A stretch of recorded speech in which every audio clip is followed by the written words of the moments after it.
अल्हम्दुलिल्लाह एक और मित्सुबिशी फोसो कैंटर डिलीवर करने जा रहा हूँ। माशाल्लाह ये रजब भाई हैं जो कि ये मुझसे गाड़ी लेके जा रहे हैं। इनको कितना इन्होंने इस गाड़ी के ऊपर कितना लोड उठाना है, क्या कारोबार करना है मित्सुबिशी फोसो कैंटर पे, इन्होंने इस गाड़ी को रिकमेंड क्यों किया। इनके पास इससे पहले हीनो चल रहे हैं। हीनो चल रहे हैं सर जी, मेरे पास पहले 2 हीनो हैं। पहले इनके पास माशाल्लाह हीनो चल रहे हैं।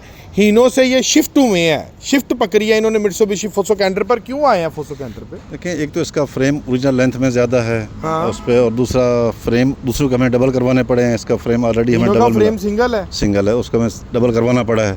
वो डबल करवा के भी टूट जाता है। अच्छा बल इसको उसकी रीजन ओरिजिनल डबल फ्रेम हमें मिल गया है। हाँ जी, उसके अलावा केबन स्पेस बेहतर है। अच्छा, उसके अलावा टायर रिम नहीं चेंज करवाने पड़ेंगे। टायर इसी पे 8, 25, 16 के लग जाएंगे। इसी पे लग जाएंगे। SLM के टायर लगे हुए, टायर भी अच्छे हैं, वैसे चल सकते हैं। हमारा इरादा तो इस पे है तकरीबन को 8 से 10 टन वजन उठाने का। 8-10 टन के लिए मेरे ख्याल से आपको 8-25 करवाने की जरूरत नहीं। वैसे नहीं है, लेकिन वो एक एहतियातन है कि उसको ज़रा टायर अच्छे चल जाते हैं वो। और उसके बाद कंटेनर रखवाएंगे हम इसके ऊपर, और कोशिश करेंगे कि पासिंग इसकी कोई 14-15 टन तक हो जाए, ताकि अगर 12 टन भी आपकी 18-17 टन तक भी हो सकती है। बस आपको तो पासिंग करवानी है, लेकिन उसमें यह है कि आप फैब्रिकेशन करवा के, ठीक है, जिस टाइम आपकी कंटेनर बॉडी रख जाए उस टाइम आप पासिंग करवाने जाएं। अगर आप टायर 8-25 का करवाएंगे फिर आपकी 17.5 टन तक रिकमेंडेशन हो सकती है, ठीक है। अदरवाइज 750 के ऊपर आपका यही 13-14 टन की रेंज में आपका वजन पास होगा, अगर आपने साफ़ी 9-10 टन की कैटेगरी में रहना है, ठीक है। उसमें साफ़ी मतलब 12 तक हमें साफ़ी वजन मिल जाए ना, तो ये एक प्रेफरेबल ऑप्शन होगा। हाँ, तो वो उसके लिए आपको भी टायर 8-25 का करवाना पड़ेगा। 8-25 टायर हम ऑलरेडी बात हुई। फ्रेम चेक करवाएंगे इसका। आए,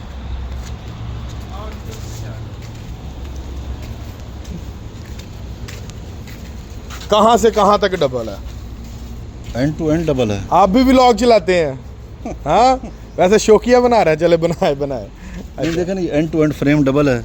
अच्छा, और सबसे बेसिक एज, मुझे एक छोटा सा आपसे पूछता हूँ कि ये फ्रेम जो है चैनियन डबल आ रहा है। बिल्कुल ऐसे। एक फ्रेम जैसे हीनो 1,17,00,000 रुपए का आप ले रहे हैं, उसका फ्रेम सिंगल है, ठीक है।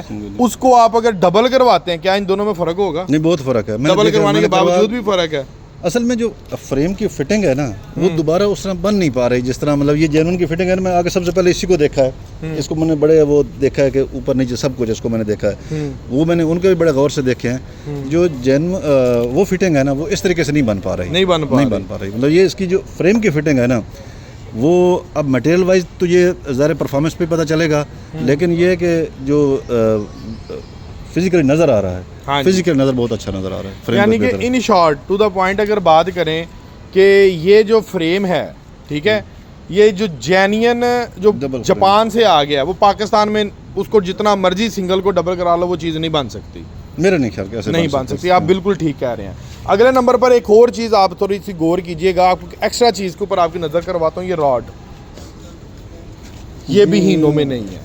अच्छा, उसमें मेरे ख्याल में सिर्फ वो वाला गार्डरी है और हिस्से के साथ है। अब ये रॉड जो है ये आपके फ्रेम को पकड़ के रखता है, टाइट करता है। फ्रेम आपका जंक्शन जो है खुलता नहीं है, आपका होल्ड में रहता है। ठीक हो गया सर। और अगले नंबर पर टायर्स के मुतालिक क्या कहते हैं? जैसे आपने स्टार्टिंग में बताया, टायर ठीक है, मतलब वैसे तो जितना 8-10 टन के लिए तो मेरे ख्याल में ये सफिशिएंट टायर हैं और अच्छी क्वालिटी के हैं। क्योंकि SLM के मैं टायर चला रहा हूँ पहले भी। SLM में? हाँ, सर्विस लॉन्ग। पहले इसके अंदर जनरल आता था धागे वाला।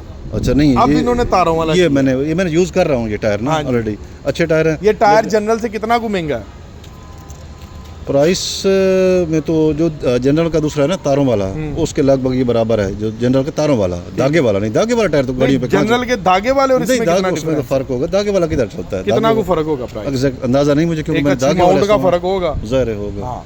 पहले कैंटर में आ रहा था धागे वाला टायर, अब कैंटर के अंदर हमने किया है तारों वाला टायर, इसको एडवांस कर दिया। यानी कि ये भी चेंज करवाने की जरूरत नहीं है। बस इस पे अगर चेंज करवाना तो इसी फ्रेम पे ये हो जाएगा। और ये देखें ना, ये हमने उधर से दिखाएं, रिम दिखाएं टायर के बिल्कुल ऊपर, ये रिम की स्पेस दी हुई है, ठीक है। ये या इसके ऊपर आपका 8-25 तक टायर चढ़ सकता है, आसानी से चढ़ सकता है। और कमानियों के पट्टे मेरे ख्याल में चल जाएंगे। कमानियों के पट्टे चेंज करवाने की जरूरत नहीं ज़रूरत आपको। ठीक हो गया। और हिस्सा चलेगा हिस्सा। यानी कि ये हिसाब का 10 टन 11 टन 12 टन के ऊपर आपका हिस्सा चलेगा। ठीक हो गया। नहीं जी, ये वीवर्स मित्सुबिशी फोसो कैंटर का डिटेल ब्रीफली रिव्यू था। फाइनलाइज हम इसको करते हैं इसके कैबन के ऊपर आके। कैबन स्पेस के मुतालिक क्या कहते हैं आप? केबन स्पेस की अगर बात करें तो जो इन्होंने गियर लीवर शिफ्ट किया है उसके ऊपर है, तो ये स्पेस सीधी हो गई है।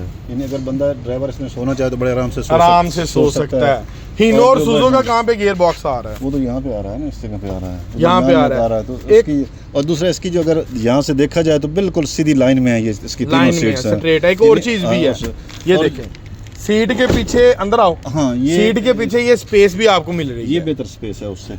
उसकी जो सीट्स है ना वो आपकी हीनो उठा लें या सुज़ो उठा लें, वो कैबन के साथ बिल्कुल फिक्स होती है। ऐसे ही है, थोड़ा कम है, आप तो चला रहे हैं हीनो, कम है स्पेस। ठीक है, स्पेस अच्छी है इसकी।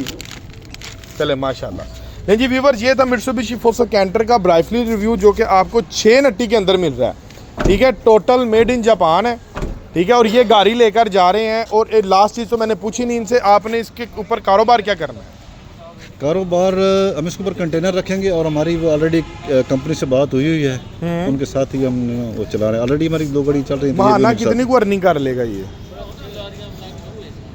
अगर तो फ्यूल एवरेज जितनी क्लेम कर रहे हैं, यानी अगर ये फ्यूल एवरेज हमें देता है 6 से 7 की आराम से, तो अगर इतनी फ्यूल एवरेज हमें ये देता है ना, तो मेरा ख्याल है कि इसमें 3.5 तक तो बड़े आराम से हो जाएगा माशाल्लाह। 3.5 लाख रुपए तक ये गाड़ी निकाल ले, बड़े आराम से निकाल तो किस्त तो मुश्किल ही नहीं है। नहीं, कोई मुश्किल नहीं। अगर ये उसमें जो फ्यूल एवरेज है ना, अगर ये जो एवरेज क्लेम है, ये तो पता चलेगा ना अब गाड़ी इस्तेमाल होती है। नहीं, ये इससे आप बेफिक्र रहें, अल्हम्दुलिल्लाह ये आपको 7+ की एवरेज देगी। अगर इतनी एवरेज देती है ना, तो ये तो बहुत एडवांटेज है। इंशाल्लाह आप फिर नेक्स्ट गाड़ियाँ फिर कब निकलवाएंगे? एवरेज पहले आपने एवरेज चेक करनी है। अगर ये ऑडियंस देख रही है, इनका मैं बाद में भी रिव्यू करूंगा। ठीक है, ये रजब भाई पहले गाड़ी चलाएंगे, चला के एवरेज बताएंगे कितनी एवरेज निकली है।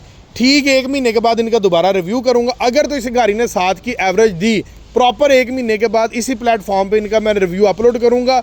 एवरेज कितनी दे रहा है उसके ऊपर, एवरेज के बाद अगर एवरेज 7 की कितनी गाड़ी, अगर एवरेज की 7 इसकी आती है तो मैं गाड़ियाँ दोनों चेंज कर लूँगा। चलें जी, डन हो गया, बात खत्म हो गई। ये मेरी इनके साथ डील होगी, कमिटमेंट हो गई। ठीक है, 1 महीने के बाद रजब भाई का मैं इंटरव्यू करूंगा। अगर इसने 7 की एवरेज दी तो ये 2 गाड़ियां वीडियो में बुक करवाएंगे। डील है? लें जी, डन हो गया। लें जी, बहुत शुक्रिया रजब भाई। लें जी, इसी के साथ अपने भाई को इजाज़त दें। अगर आप मित्सुबिशी फोसो कैंटर हासिल करना चाहते हैं तो नीचे दिए गए नंबर पर कॉल कर सकते हैं। एक नई चेंजिंग मैं देख रहा हूँ, ये देखें, ये मेरे ख्याल से पहले कैंटर्स में नहीं मैंने देखा। ये आ रहा था पहले कैंटर्स में?